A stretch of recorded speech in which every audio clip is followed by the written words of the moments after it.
attorney, kaning nahisgutan sab sa hearing nga do na matud pay mga gihimong insertions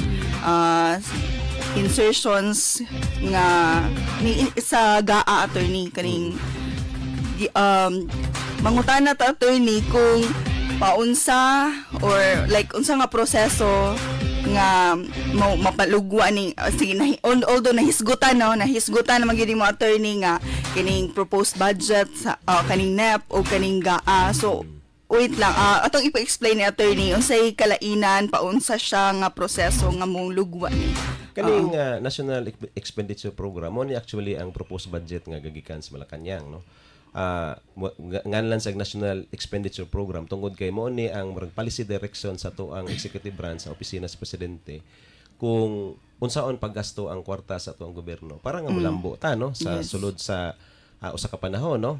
Tanan nga ang fiscal policy mo nato Mambel kung dunay kwarta ang gobyerno kinahanglan nga gastuhon ni siya sa buta natong sa katuig ba para nga kani nga kwarta mo resulta ni siya sa stimulus, no, kanibang pagtandong sa ekonomiya para mas mulambo pagyod, no, mukatay ang paglambo sa tanan nga mga aspeto sa tong katilingban, no.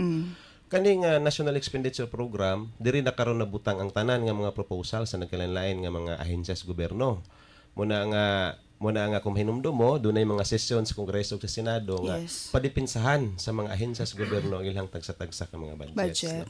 Now, ang proposed budget, doon na ni siya kanang doon na ni nagkalain-lain nga version ni gabot sa panahon, no? Pero ang primero gid ani nga version magikan ni siya or dito ni siya ipasa dito sa sulod sa atong House of Representatives or sa lower house, no. Paghuman sa approval on third reading sa version dito nga unang gipasa dito sa lower house, isakan ni siya dito sa Senado. Pero dito sa level sa Senado doon na po sila kaugalingon nga version dito, no. Dayon later on ilahang tawag na to merge ni ilahan ning i-integrate ang usag-usa ug ilahang plantsahon ang nagkalain-lain nga mga differences dito sa mga budget ug isang-at ni siya dito sa Bicameral Conference Committee. Dito sa Bicameral Conference Committee dito pagahisgutan pagapinuhon kung unsa bagyod ang angayan nga ipasulod o angayan nga mga proyekto nga pagagastuhan ay ipasa sa presidente in the form of the enrolled bill for approval. Ang katong ginganlan natong proposed budget, no. Sa laktod pag istorya pag ang version na gali nga gi-endorse sa Bicameral Conference Committee pirmahan na gani sa presidente mo na karon ang katong gitawag og General Appropriations Act, no. Now ang pangutana man dapita sa asa man nga stage masulod ang mga insertions.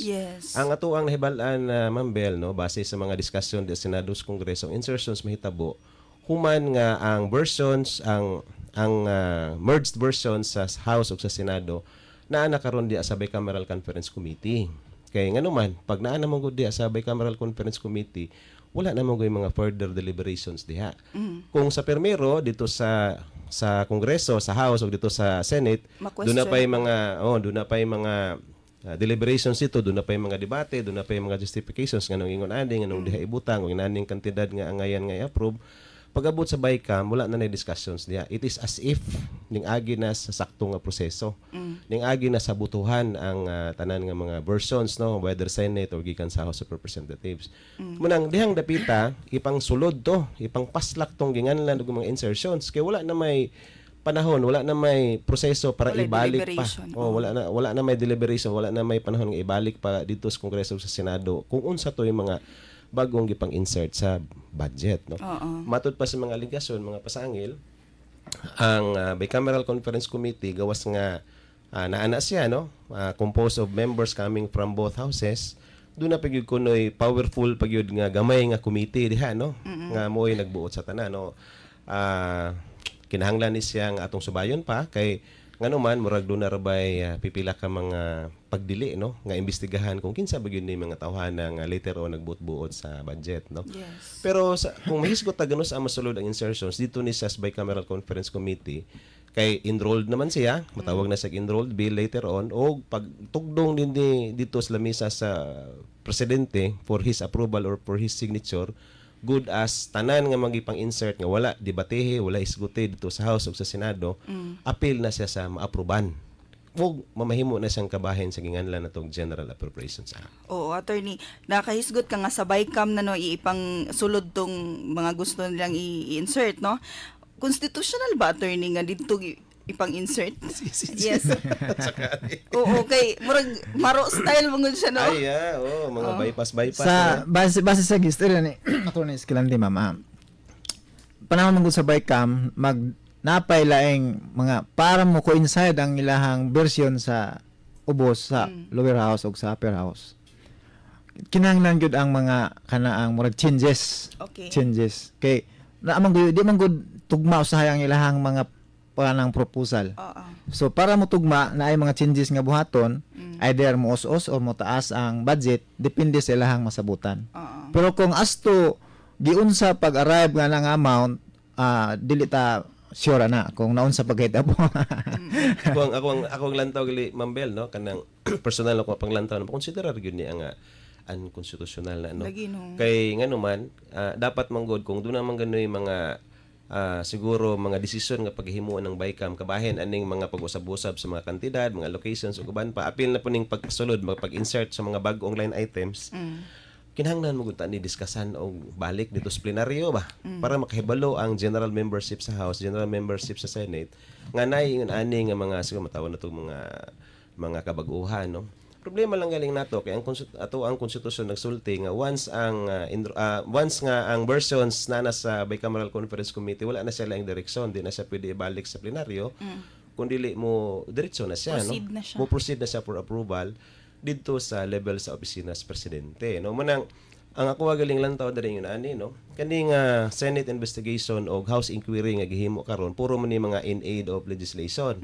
Naay posibilidad nga tungod aning discovery nga naade daghan ng mga insertions nga mahitabo after nga ma-reconcile ang version sa House o Senate diha sa Bicameral Conference Committee. Posible mo resulta ni siya mga kabaguhan sa mga balaod, no. Lalisonon ni siya kung dapat constitutional amendment ba ni or lalisonon pa ni siya kung by law, by statute pwede ba nga ibalik sa Kongreso human nga mahisgutan sa BICAM, ma-reconcile sa BICAM ng kalanlain ng mga versions. Yes, sir. Nakahisgot ka, attorney, nga na ay gamayng committee, small committee report, no? Mana mga pasangil, ha? Unsa may function, unsa may role ani attorney? Ang ako ang nasabtan mo gud, no. Ang lang direkta nga gipasangilan karon mao ang House Speaker, no. O pipila pa ka mga personahe nga in charge or siguro chairman sa Committee on Appropriations sa Senado o sa Kongreso, no. Significant ni siya kaayo kay nganuman kung magisgot mo tag budget, ang budget manggod kinahanglan nga deliberated, debated, and justified na siya diha sa tuang mga membros Kongreso mismo, no.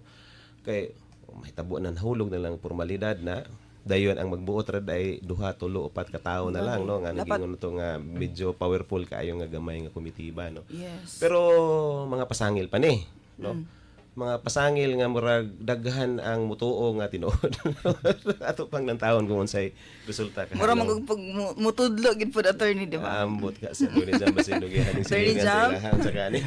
Igor po ko naglantaw sa mga comments, mga reklamo diha sa ato ang Facebook, ma'am. Kita na do pod nga kung walay mga anomalya ano man nga ato makita sa mga project manggod guba gyud.